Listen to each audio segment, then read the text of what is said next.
Իրանը մտադիր է իր վերահսկողության տակ վերցնել Հորմուզի նեղուցի ջրային ուղով անցնող մալուխները, որոնցով փոխանցվում է Եվրոպայի, Ասիայի եւ Պարսից ծոցի երկրների միջև համացանցային թրաֆիքի հսկայական ծավալը, այդ թվում ֆինանսական գործարքների վերաբերյալ տվյալները։ Ըստ CNN-ի, այդ մասին տեղեկությունները հայտնվել են Իսլամական հեղափոխության պահպանների կորպուսի հետ կապված իրանական լրատվամիջոցներում։ Հրապարակումներում նշվում է, որ Թեհրանը մտադիր է Google, Microsoft, Meta եւ Amazon ընկերություններից գանձել համացանցային մալուխների օգտագործման համար։ Ամերիկյան միջազգային լրատվամիջոցները հիշեցնում են սակայն, որ ԱՄՆ սահմանած պատժամիջոցների պատճառով նրանց արգելված է որևէ վճարում կատարել Իրանին։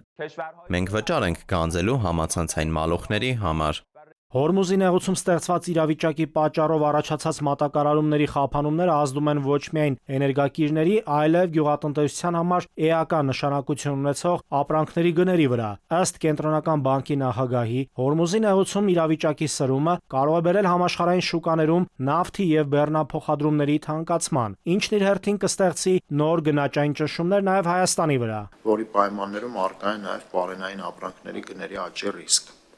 որոնք մասամբ սկսել են արդեն իսկ նյութականանալ։ Ըստ Կենտրոնական բանկի նախագահի, Հայաստանի հիմնական գործընկեր երկրներում նույնպես նկատվում են տնտեսական աճի հեռանկարների վատթարացման եւ գնաճային միջավայրի զգալի ընդլայնման ռիսկեր։ 26 թվականի անցած 4 ամիսների ընթացքում 12-ամսյա գնաճը շարունակել է արագանալ։ Ապրիլին կազմել է 5.3%։ Սա հիմնականում պայմանավորվել է ինչպես ներմուծվող, մասնավորապես պարենային ապրանքների ու էներգակիրների գների բարձրացմամբ,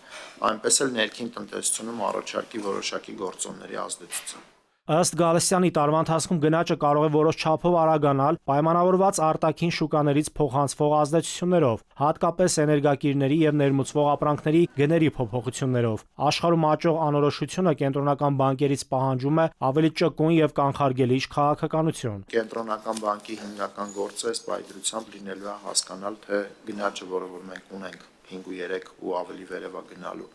ինքը պայմանավորված է բացառապես առաջարկի գործոններով ու դրան կարելի է սպասել ու որոշակի ազդակ չտալ, թե եթե կան պահանջարկի գործոններ ներսում ֆիսկալով կամ արտաքինից եկող туриզմի աճով,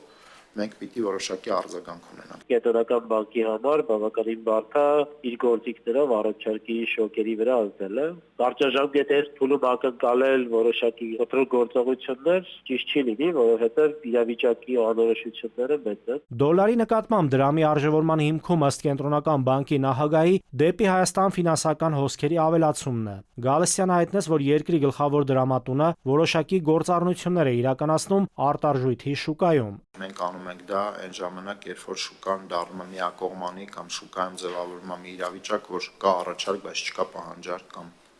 այսինքն դիսբալանս է տեղի ունենում շուկայում, մենք շարունակում ենք միջամտել շուկային, բայց այնուամենայնիվ տեսնում ենք, որ հոսքերը այնքան են մեծացել, որ որոշակի ազդեցություն փոխարժեքի վրա ունեն։ Կենտրոնական բանկի նախագահի խոսքով համանման գործընթաց է նկատվում ոչ միայն Հայաստանում, այլև Ռուսաստանում, ընդ որում եվրոն եւս արժևորվել է ամերիկյան արժույթի նկատմամբ։ Նաիրի Մուրադյան, ժամը լրատվական։